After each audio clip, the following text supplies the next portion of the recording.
Old words and phrases we still use today have fascinating origins. Take confetti, for example. It derives from the Italian word confetto, meaning sweet meat or small sweet. This tradition dates back to the medieval Latin term confectionarius, linked to sugar-coated almonds. The word scene comes from the Greek skene, meaning stage, which has given us terms like scenic, scenario, and scenery. The idea of a scene as something to look at also inspired phrases like making a scene or scene of the crime. Similarly, upstage referred to the back part of a stage, but evolved into a verb meaning to overshadow someone. The wings of a theater, where actors wait to make their entrance, led to phrases like waiting in the wings and winging it, describing improvisation on the spot. The term exit began as a Latin stage direction, meaning he goes out, eventually becoming the universal term for leaving any space.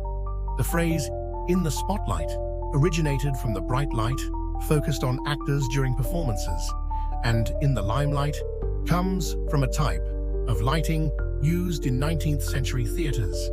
Background, which started in set design, now refers to the context behind any situation. In the 17th century, American workers adopted the Dutch word boss to respectfully refer to their employers, replacing master.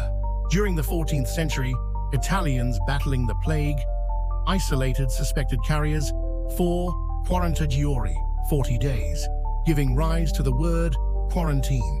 The first two letters of the Greek alphabet, alpha, and beta, combined to form the term alphabet, encompassing all letters. The phrase, "you can't judge a book by its cover," originated in the 19th century, when valuable books were disguised with plain covers.